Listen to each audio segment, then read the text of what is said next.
NZB weanling sales time, but also Auckland Cup and Rowe Cup weekend, I suppose, here in Auckland. And Catherine McDonald joins me from Harness Racing New Zealand. Firstly, welcome to Campbell's Comments. Thanks, Paul. Pleased to be here. Beautiful day here for a start for the weanling sales. I think sometimes if you get a good day, people are a bit more positive and a bit of upbeat, like the sun's out. Yep. People could be mistaken for thinking it's spring. Oh, look, it's a stunning day. It was 19 degrees here yesterday, which is huge in New Zealand. And, short sleeves, it's brilliant. Your sun on your back, you can just enjoy the day. This is a great sale. I tell a lot of people in Australia, I say, you've got to come to this sale because it has a very, very different feel to it. Very professional, very well run, but very, I suppose, relaxed. And a lot of things happen when you're at this sale. Yeah, it's much more laid back than the yearling sales. And I don't think expectations are as high for people, and so everybody just relaxes, enjoys it, enjoys the horses, and hopefully we have a good sale.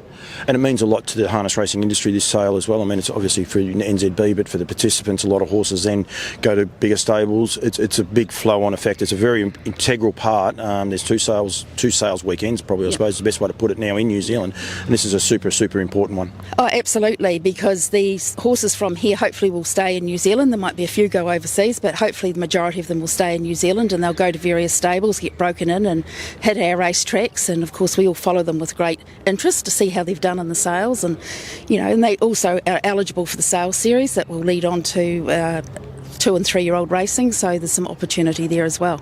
And the positivity part of that, like it is a flow-on effect. We might talk about the great announcement, and we'll go on to the Auckland Cup and the Rowe Cup and the big weekend for Auckland this weekend. But Entain, major announcements on Tuesday afternoon for the racing industry. Firstly, put your harness racing hat on. I mean, you must have been so chuffed to hear everything, and I suppose hear everything official. Hear it officially.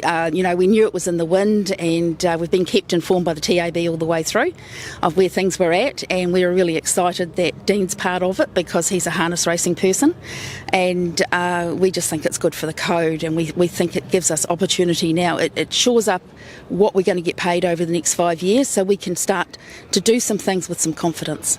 And it's a major announcement. The last time, it wasn't the last time, but it must have been nearly the December meeting. I forget actually what meeting it was. There was a lot of, unfortunately, miscalculations, and there was going to be a downturn in stake money. All of a sudden, we're about 6 months later on, and there's so much positivity. No stake money actual announcements, but with that positivity and with the retaining of money, surely it means that stake money should increase.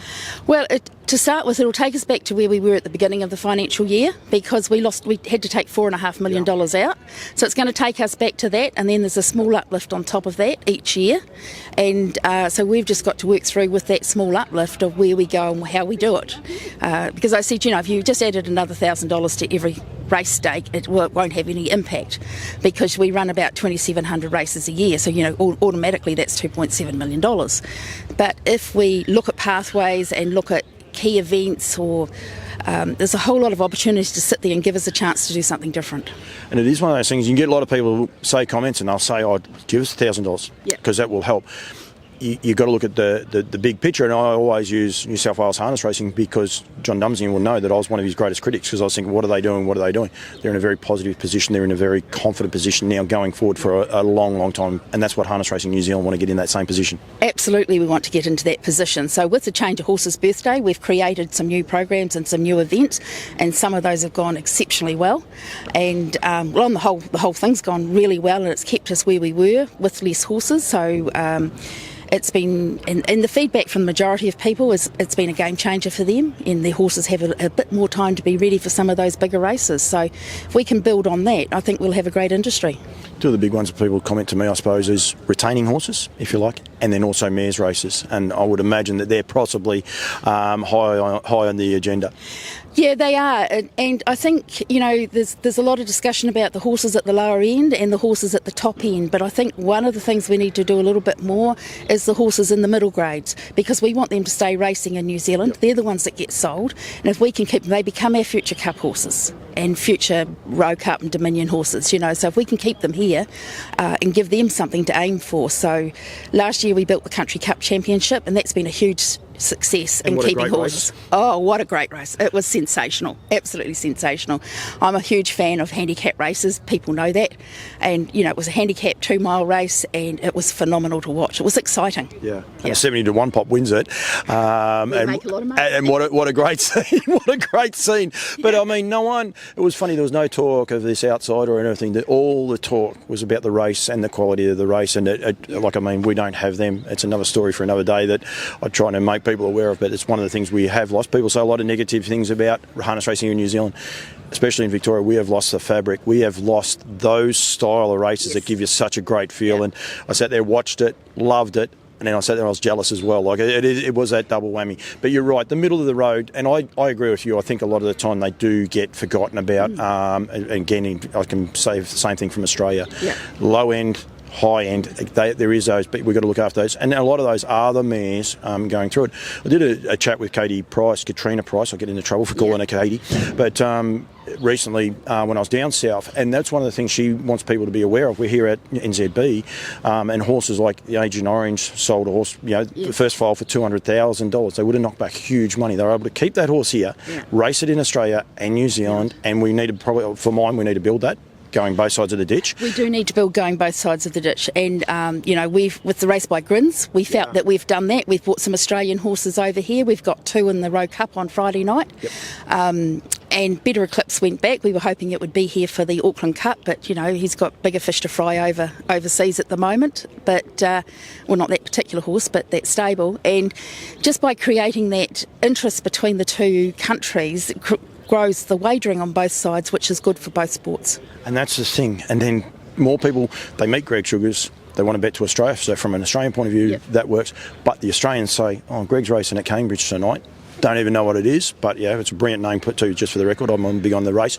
But it just actually builds that. And then, like you said then too, tomorrow with the Dominion Handicap, you've got All Cashed Up and Aldebaran and Zeus, going around. So it does have that, and it's quite interesting. Because both those gentlemen, Pat Driscoll and Duncan McPherson, very, very big at investing in the trotter, but they're also in Sweden. Yes. So they will be telling people, we're going around in the Roe Cup. They're both going to be pretty buoyed about their chances. But it does have this massive flow-on effect. So we definitely need to do that. But the one thing that, like I said, back to Katrina with the mares, you've got to look at a little bit of the bigger picture. One, keeping your mares for your breeding stock, but then be able to sell one of the progeny. And they've had a good run themselves, she'll openly say that, but having the right horses. So you get offered $100,000 for a mare and you think, I can't earn that, and all the rest. You've got to look at the long-term picture and the results you might be able to get. Absolutely have to look at the long-term picture, because I know growing up, my father was a stud master and a horse trainer, and of our own breed, he had a reasonable breed at the time, he always kept the fillies and sold the colts, because he wanted the fillies to carry on. If the colts went out and did the job, that made his breed. So that's always resonated with me, and if we can keep our fillies here, because they are our progeny of the future, they create it. If we have our good fillies, we create a better line, a stronger line, and the more we can do for them here, the better. But it's a struggle.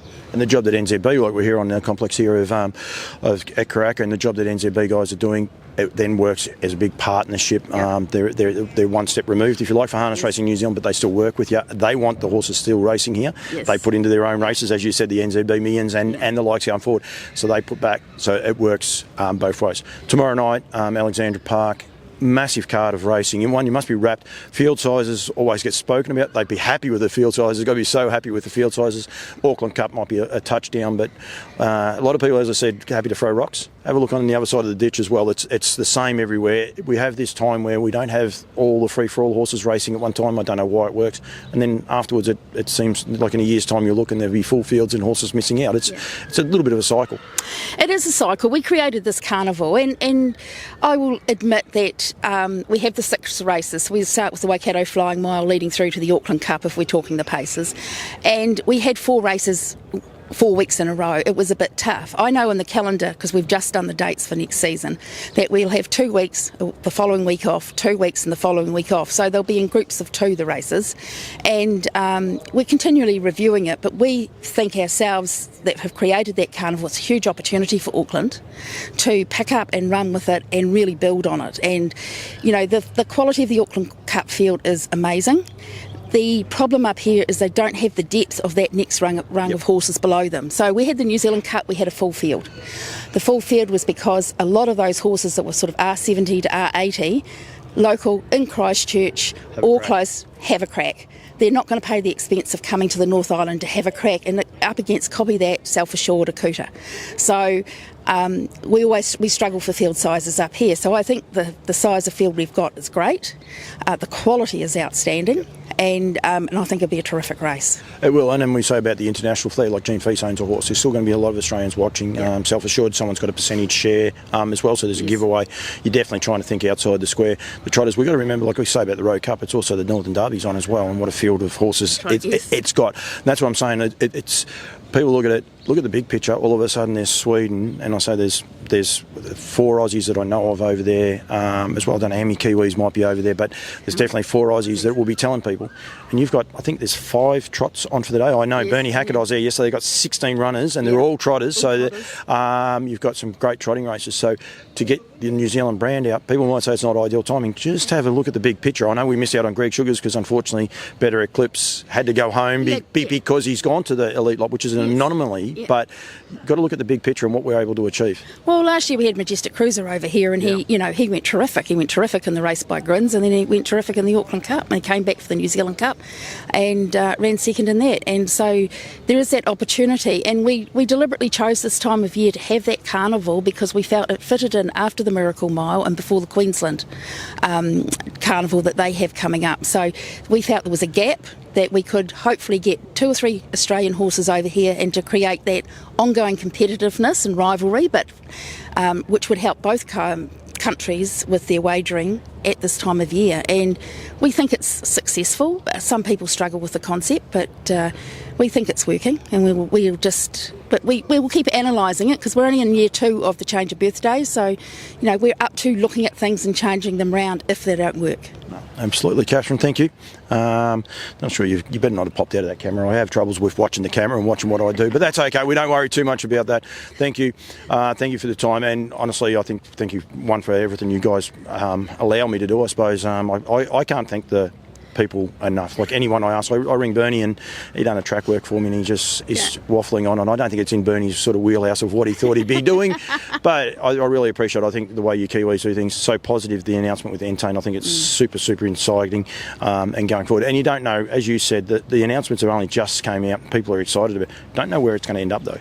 No, we don't know when it's going to end up. So Entane are doing a bit of a roadshow next week around the country to all stakeholders, and they're going to talk about some of the things they're going to bring to it. So that's going to be exciting, and we're looking forward to seeing that.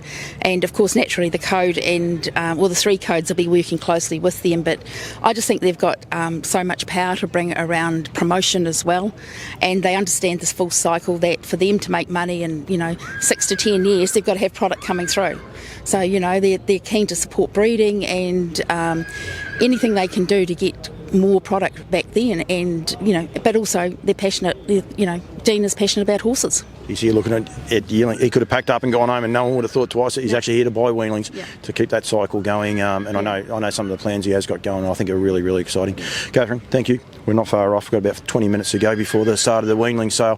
Thank you very much, and look forward to seeing you Friday night. Pleasure.